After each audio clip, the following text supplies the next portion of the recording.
Assalamualaikum warahmatullahi wabarakatuh. Bismillahirrahmanirrahim.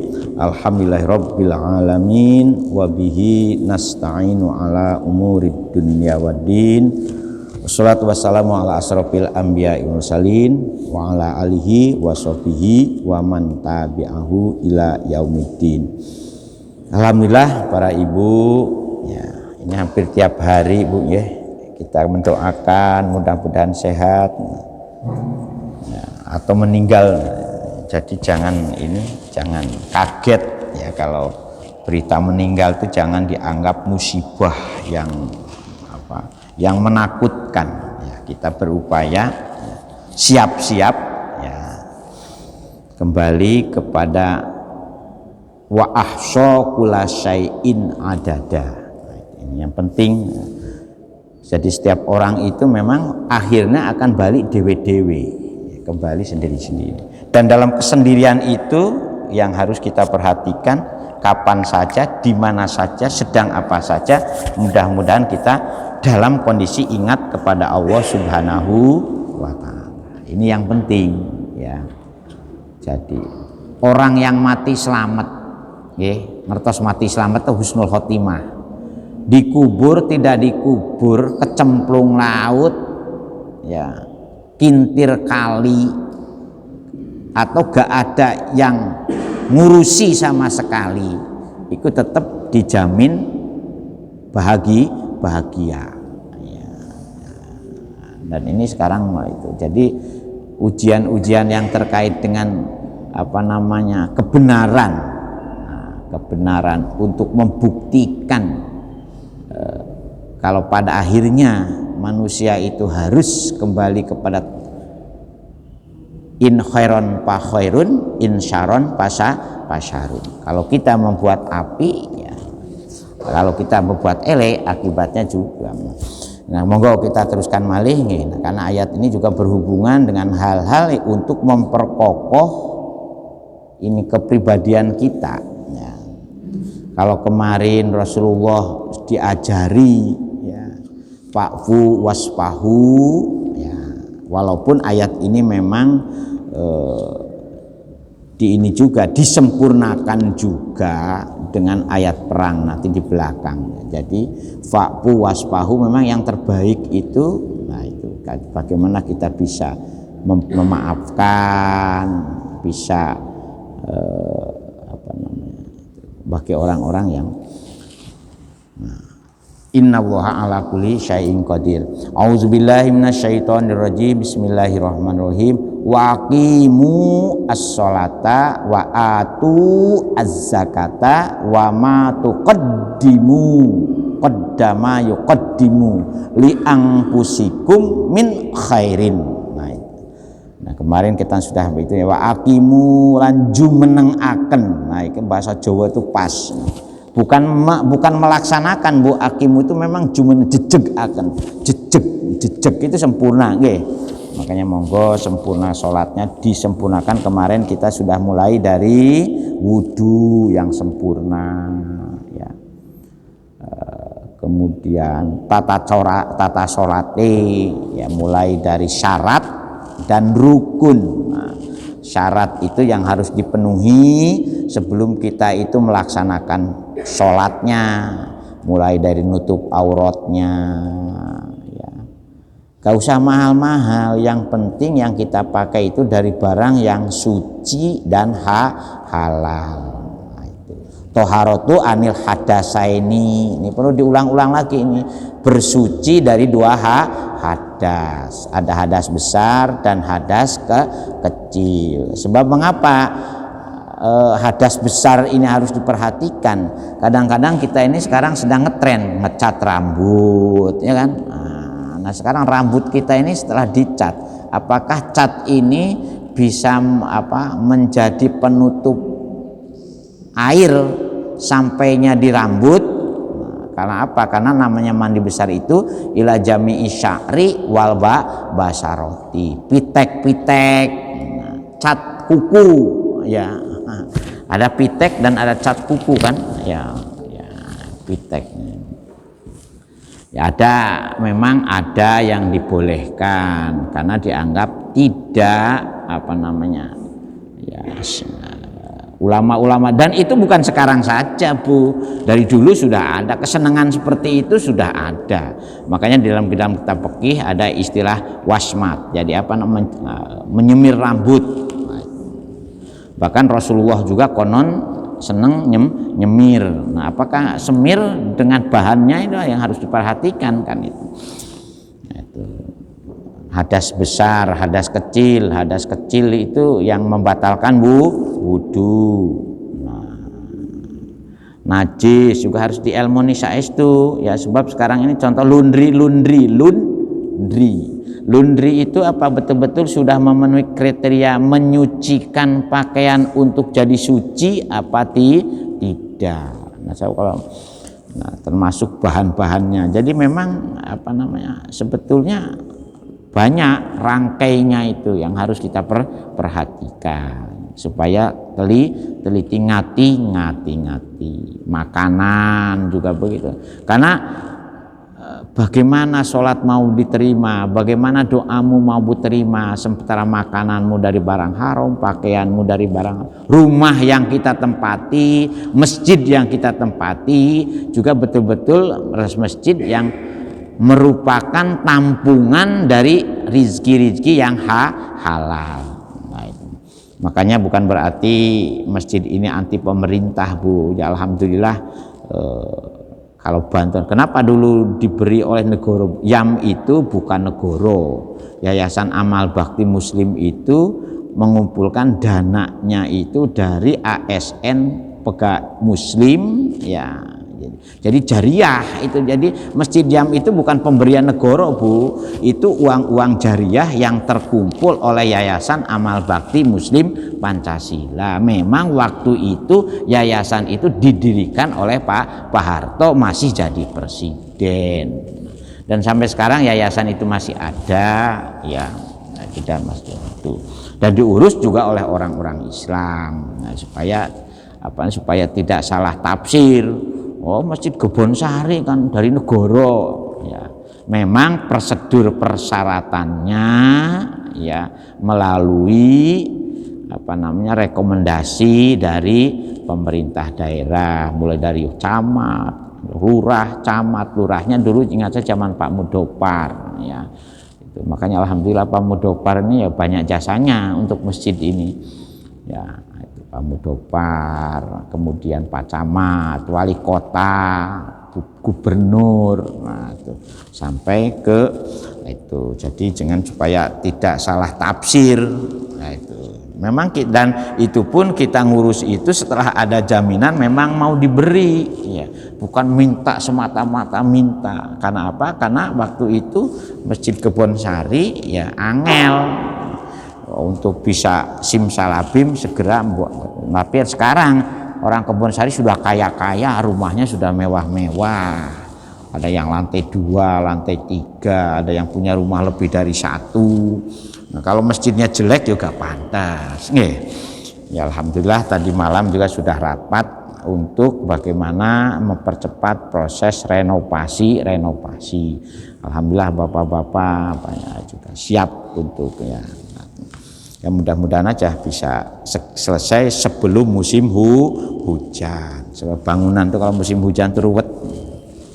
Jadi tempatnya kita upayakan, dan alhamdulillah banyak jamaahnya banyak, dan insya Allah dengan tetap banyaknya jamaah, saya yakin jariah ibu-ibu itu, jariah bapak-bapak itunya itu sustainability pahalanya itu, keberkesinambungan pahalanya akan tetap terus. Apalagi ditempati anak ngaji, mudah-mudahan dari anak ngaji itu nanti lahir anak-anak yang soleh dan solihah ya kan itu. Apalagi umpamanya jadi orang yang sangat bermanfaat untuk umat, nah kan terus. Makanya jangan merasa bapak dan ibu rugi ya untuk memberi saudara, dan kita tidak minta. Betul tadi saya katakan panitia jangan minta. Panitia itu hanya memberikan wadah, memberikan tempat kepada siapa yang sama-sama ingin memperbanyak celengannya untuk masuk kubur. apalagi masuk kubur sekarang ini saya katakan semakin berlomba-lomba juga kan gitu kan ini sholat itu tempatnya makan. Dan saya berharap masjid kita ini masjid tua, ibu-ibu bapak-bapak harus ngerti bahwa Masjid Kebonsari ini masjid bertuah ya. Makanya boleh masjid baru-baru ditutup untuk sholat Jumat, untuk sholat jamaah, tapi Masjid Kebonsari diupayakan untuk gugurno kewajiban fardu kifayah.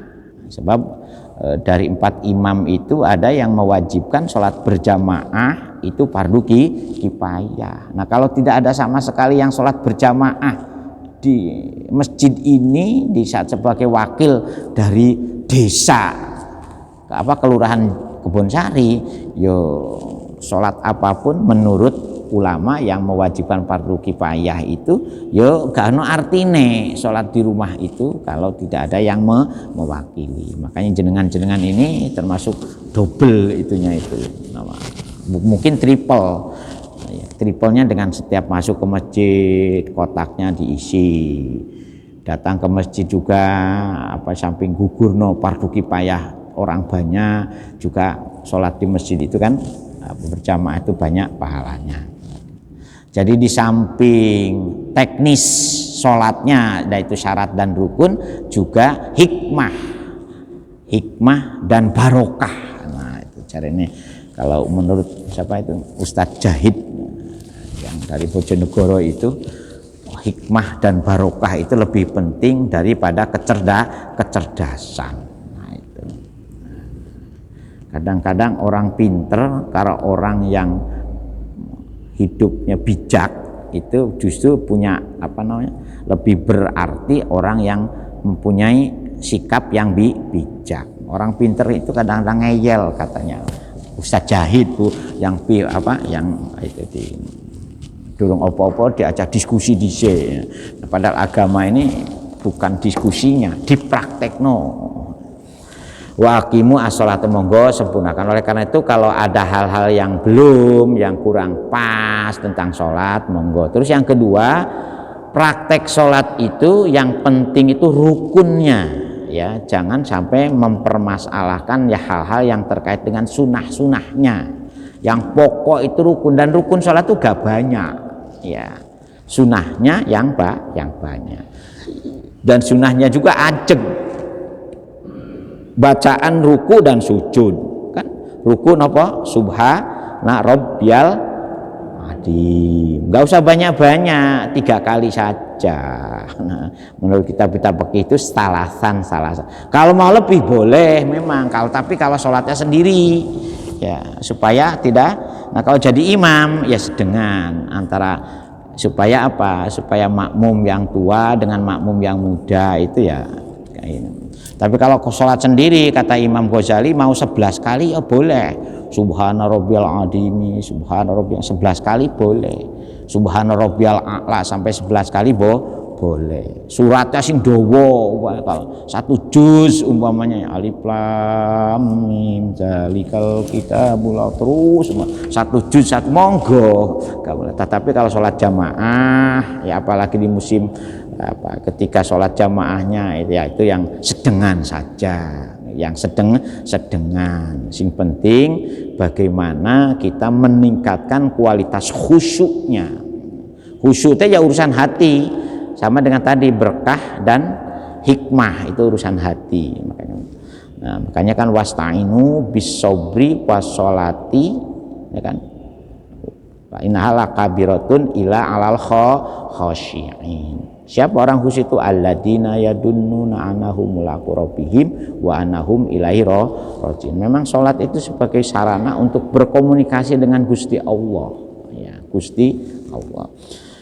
Itu sholat. Wa atuz zakata. Nah, atu di sini kalau aqimun judegaken menyempurnakan betul, wa atu juga begitu, memberi betul itu ya zakat.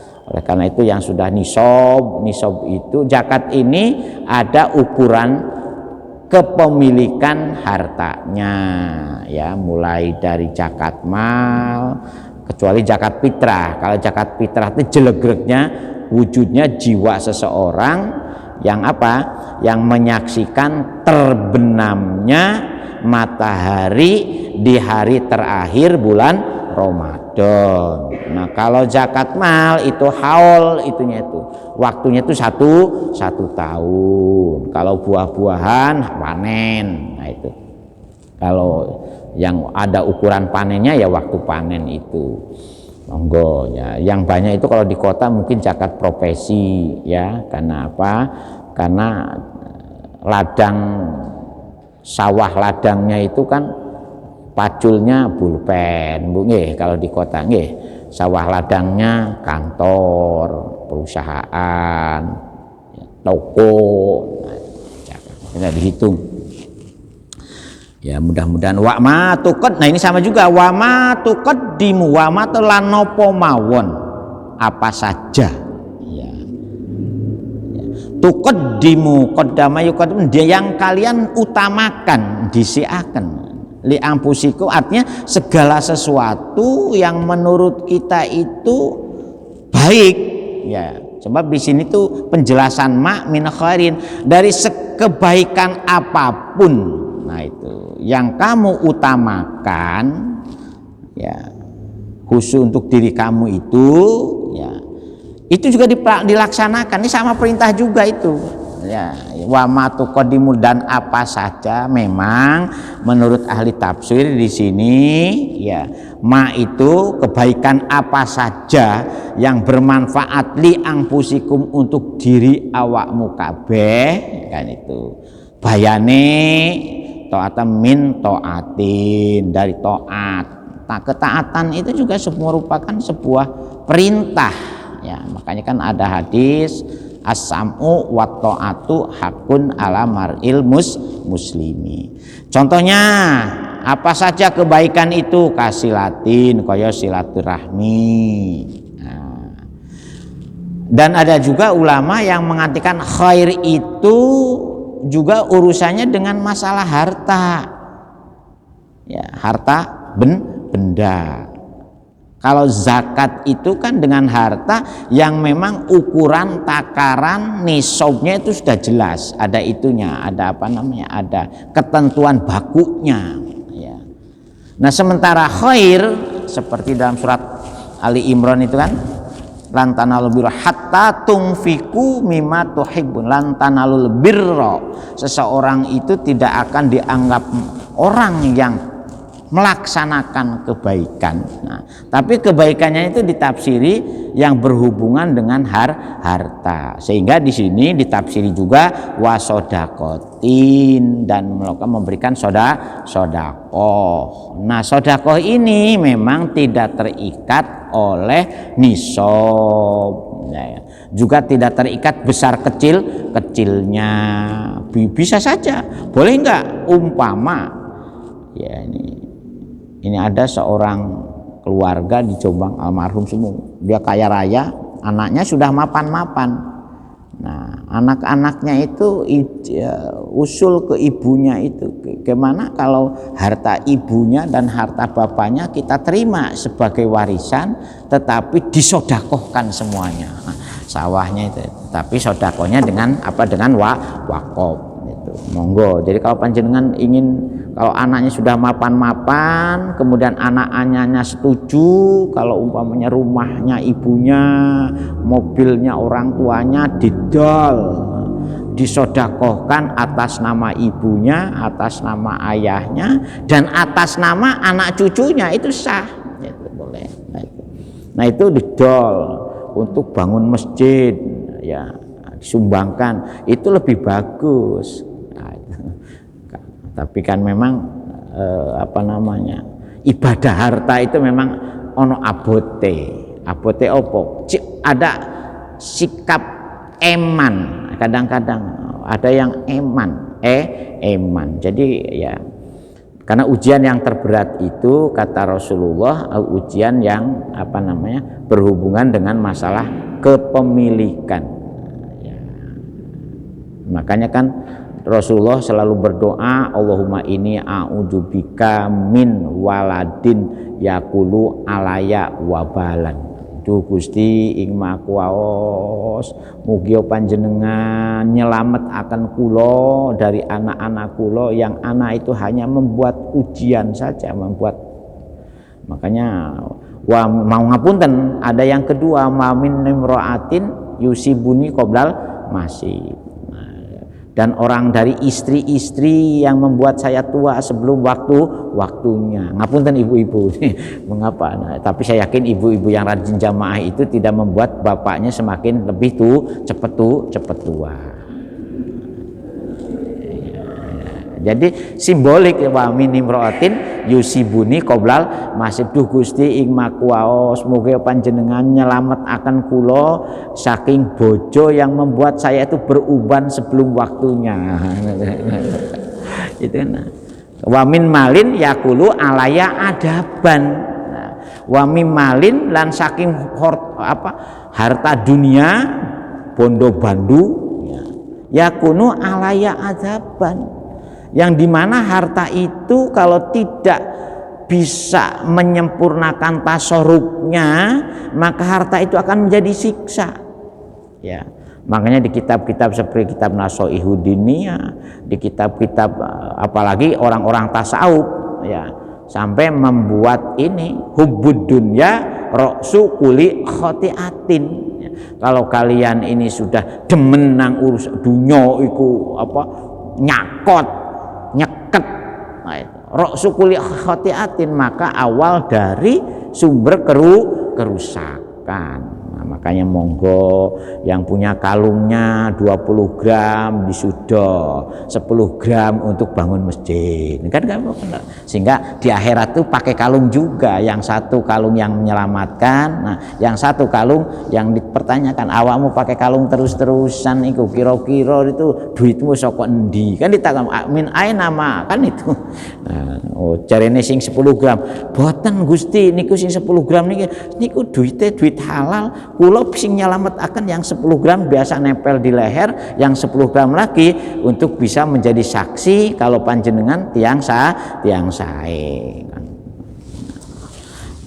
Kalau maunya seperti itu monggo di atau rumah itu ya sodako. Jadi sodako luas ininya itu, termasuk tiang-tiang sing dereng saged mencukupi harta zakatnya. Jadi jangan dikira lu Gusti kan itu. Nah, gimana kalau tidak punya harta sama sekali, wong mangan aja ngandalkan sokeh disokong wong akeh. Ya kaulun ma'rufun, dengan perkataan yang baik gitu kan, dengan senyum itu juga sedekah Bu. Dengan membuang sesuatu yang mencelakakan orang itu sedekah. Buang puntung rokok di masjid itu kalau memang ya ke aku gak duwe masukan umplung ya buang, maksudnya yaitu ono kotoran sing selengkrah ya diambil masukkan ke tempat sampah. Itu bagian dari sedekah juga kan. Sedekah yang paling minimalis tapi nggih. Nah, karena tidak ada nilai itunya, tidak ada nilai jariahnya yang bersifat sustainable. Wah, yang bersifat berkelanjutan. Tetapi kalau sudah wujud sesuatu yang berbentuk materi, itu ada itunya. Oh ya, masjid ini ternyata duitnya digunakan untuk ngurusi ustadz sehingga anak-anak, nah itu kecipratan terus berkelanjutan jadi anak baik. Satu orang saya gak usah banyak-banyak, itu kecipratan semua, termasuk pengurusnya, pengurus masjid, panitia pembangunannya, walaupun hanya satu kali jadi panitia, tapi kalau ini terus digunakan ila yaumil qiyamah, ya satu kali itu nyukupi. Ngaten nggih. Tajiduhu moko awakmu kabeh bakal nerimo, bakal mendapatkan bagian. Nemu asalnya, tapi di sini mendapatkan bagian. Bagian apa? Aisawabahu, akan mendapatkan pahala dari Allah Subhanahu wa ta'ala. Jadi bukan hanya sholat, bukan hanya zakat, tapi apapun. Nah itu, di sini bisa dikatakan apapun kebaikan yang kamu itu kan di situ Bu, itunya itu saking sinten indallahi, saking ngersanipun Gusti Allah. Inna wa satune Gusti Allah iku bima ing napa mawon. Maka panjenengan pun ragu apapun dan apa saja. Nah itu kebaikan yang kita lakukan selain sholat, selain zakat, selain puasa, selain haji. Nah itu di sini tuh wamatu kodimu itu di situ itunya, selain sholat, selain zakat, selain haji, selain ibadah-ibadah yang mahdoh yang sudah menjadi ikatan baku ya. Yang mahdoh itu kan ikatan baku wujud dari kesahadatan kita ya. Alhamdulillah yang sudah haji, tetapi yang belum haji pun ini pun ngeresulo, pun kecewa. Karena apa? Karena setiap khotib, setiap Jumat bahwa sholat Jumat itu hajinya orang fakir dan orang miskin. Gitu. Makanya Bilal itu penting ya. Makanya yang muda-muda belajar jadi Bilal ya, supaya jadi Bilal itu untuk bisa mengingatkan kan itu. Dulunya gak ada itunya itu apa namanya, wong hadisnya itu sudah disampaikan oleh Rasulullah sekian lama, terus para ulama mendesain ya apa carane ngingatno jamaah Jumatan itu supaya tidak ribut. Jadi kalau panjenengan yang bagian ngurusi ketertiban jamaah Jumat itu jangan kaget, ketidaktertiban sholat Jumat itu bukan sekarang saja, dari dulu sudah memang sampai Rasul. Makanya Rasul membuat pernyataan kan, paman lagho fala jum'atalah.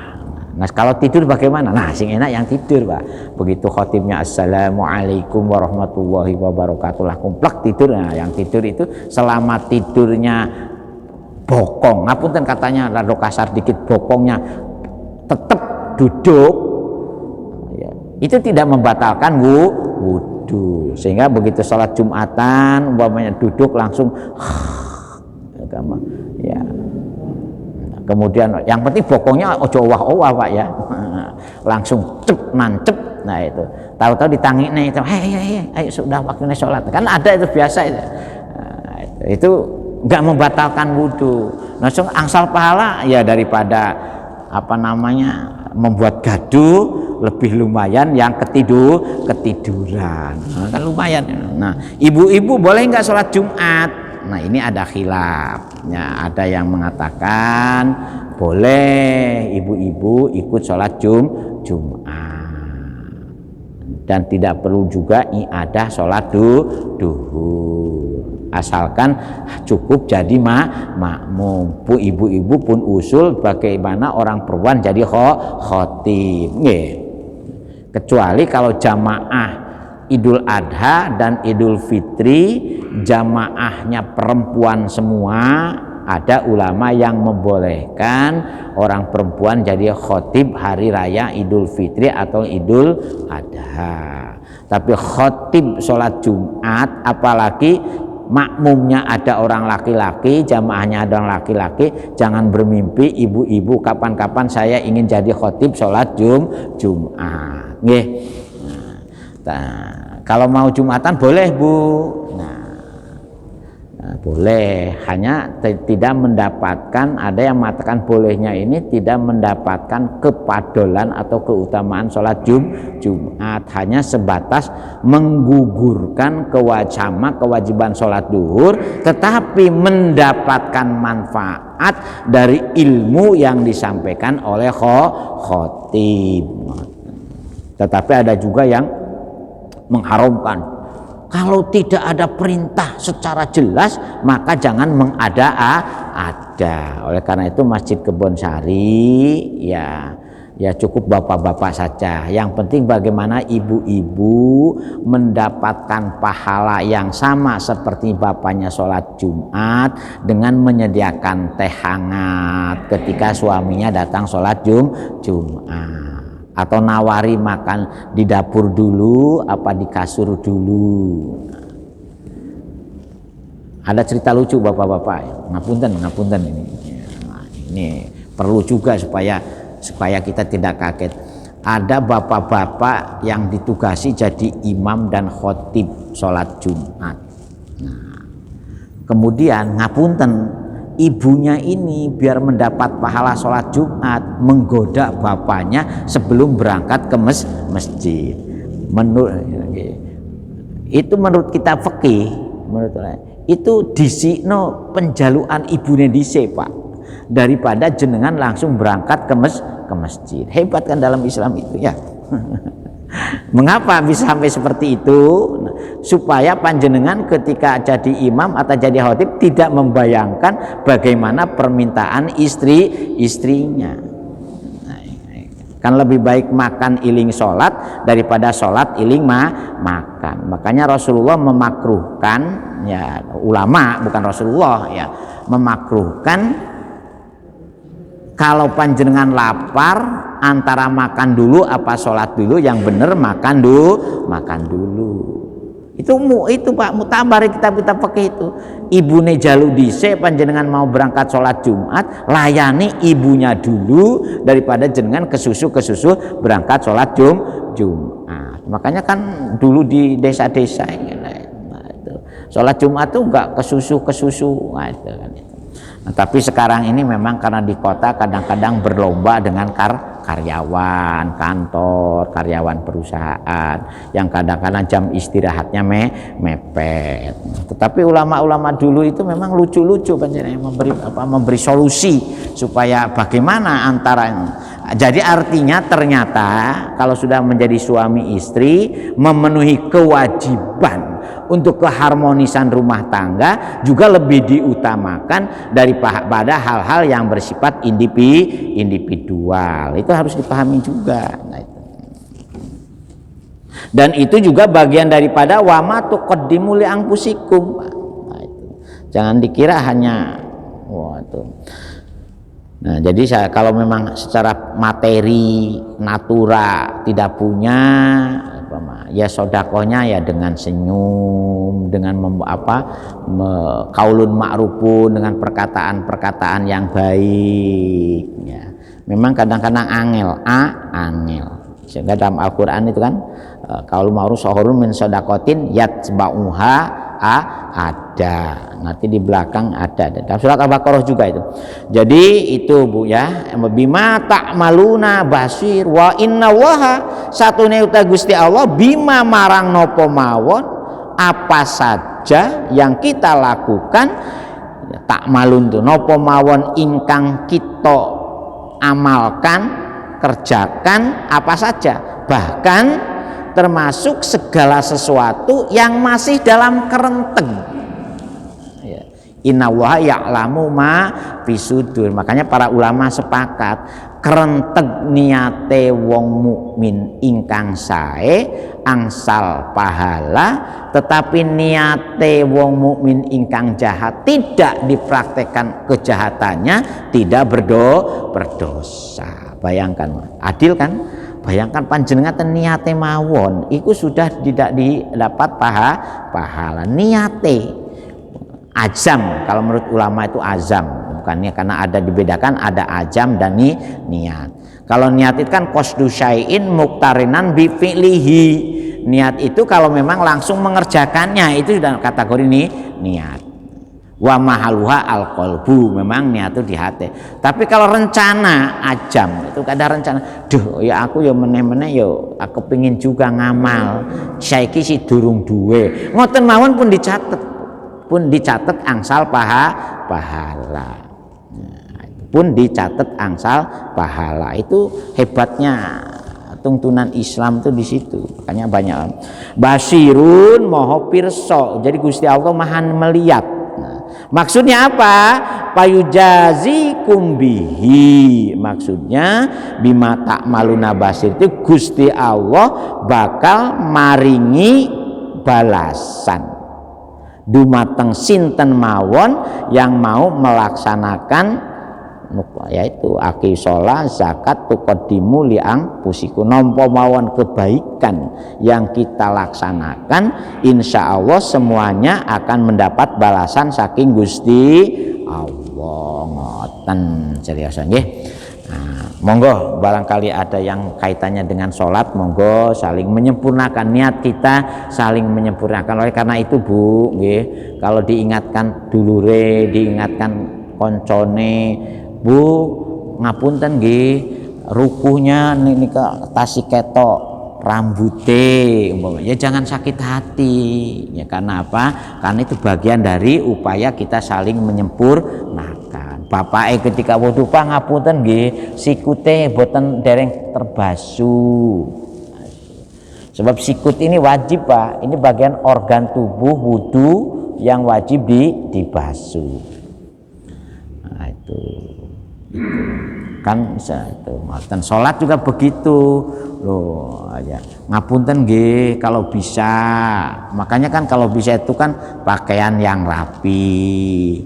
Kalau bisa upayakan kalau mau sholat jamaah itu ya mandi dulu, kalau sempat itu mandi dulu. Supaya apa? Supaya bau-bau ketiaknya itu tidak mengganggu teman di sebelahnya. Kalau sampai mengganggu kan hukumnya makruh. Ngoten ibu-ibu nggih. Kalau suku. Monggo, ada yang mau ini? Ya, monggo Bapak. Alhamdulillah. Ngapunten nggih, Pak Yahya ini tasih dereng itu nggih kan. Istrinya baru meninggal ya, mudah-mudahan Pak Yahyanya sehat ya dan bisa ya, termasuk. Monggo Pak.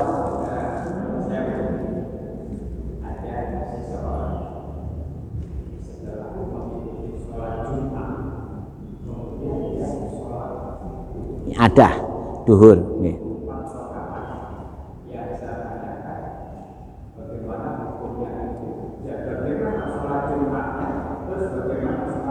Nah, jadi begini, termasuk saya juga mempraktekkan itu jujur. Jadi saya ini setiap habis Jumatan mesti pakai iadah duhur juga.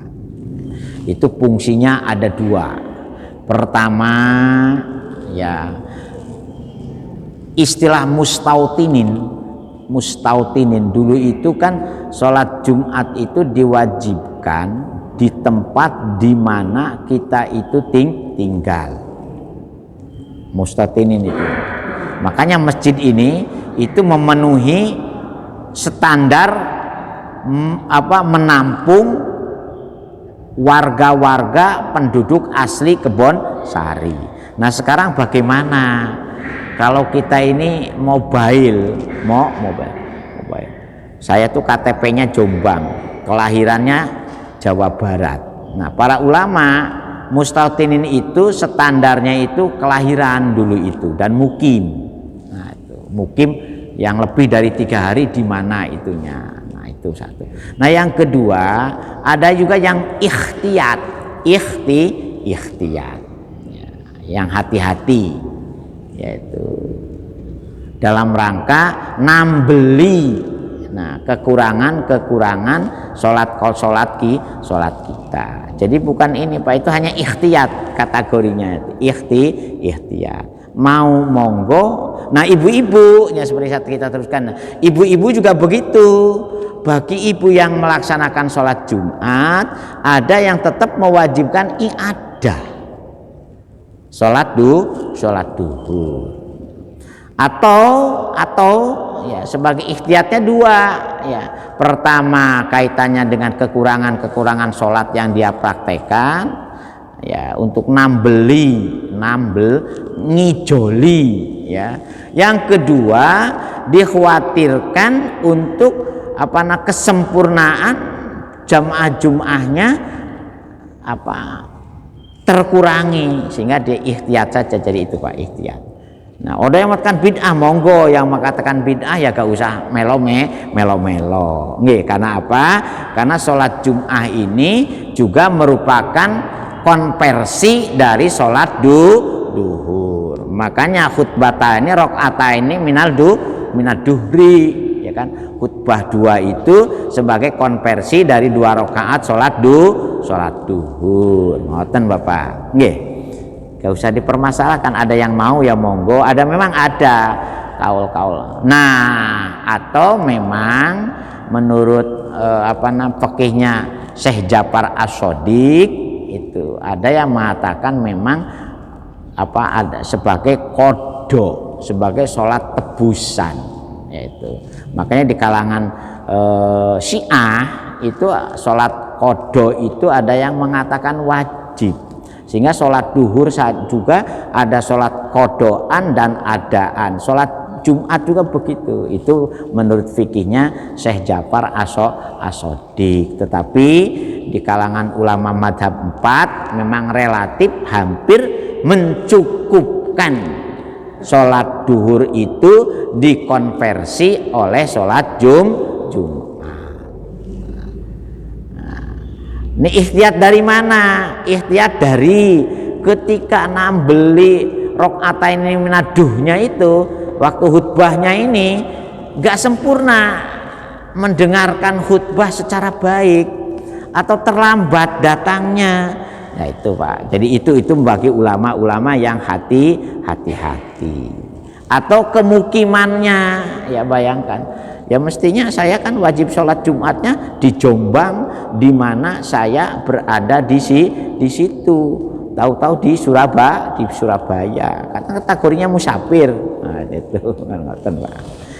Nah, sedangkan sholat Jumat bagi orang musafir itu diperhilapkan kan. Itu aja itunya itu apa namanya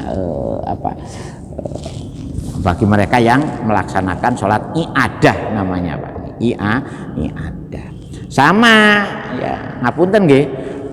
Ini bapak-bapak contohnya bapak sakit. Nah ini sekalian juga karena ada yang bertanya, bapak sakit. Ketika sakit, sholat jenengan gak sempurna, maka niatilah sholat lihurmatil waktu.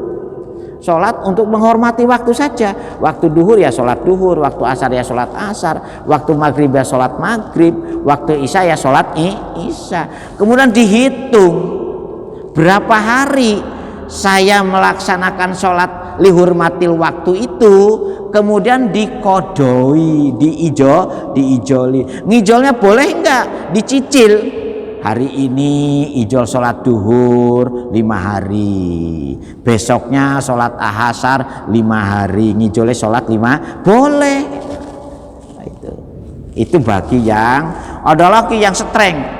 Sholat itu kan karena perintah Al-Qur'annya itu aqimis shalah liduka, itunya kan tepat waktu sehingga tidak perlu ada sholat kodok-kodokan. Nah, jadi makanya adarus sholah sampai sekarang itu dipermasalahkan. Udurnya orang melaksanakan sholat ketika waktunya datang itu diperhilapkan. Ada yang dua, adarus sholah itu an-naumu wanisyanu, karena lupa atau tidur. Tetapi ada ulama yang mengharuskan sholat mengkodok, mengganti, bayar. Nah ini terutama dari ulama-ulama madhab Syafi'iyah. Madhabnya Imam Ahmad bin Hambal gak perlu, kalau sudah lewat ya sudah. Hanya ada pada waktunya. Ngoten Bang. Jadi ada dua itu, ada dua. Atau cuman jarang disampaikan oleh para kiai itu biasanya. Atau dikonversi dengan kifarot. Dalam wujud kemampuan kita berapa mengganti konversi sholat itu dengan materi. Ya. Ada yang mengatakan sama seperti kita kafarat puasa, 1 mud ya kan dalam 1 hari. Nah, ada yang mengatakan 1 mud dalam 1 sholat. Jadi kalau kita 5 kali sholat berarti dikonversi dengan membayar niate mengkifarati sholat-sholat yang karena kita melaksanakan sholatnya tidak sempurna, syarat dan rukunnya gitu loh. Ngoten Pak itu. Nggih.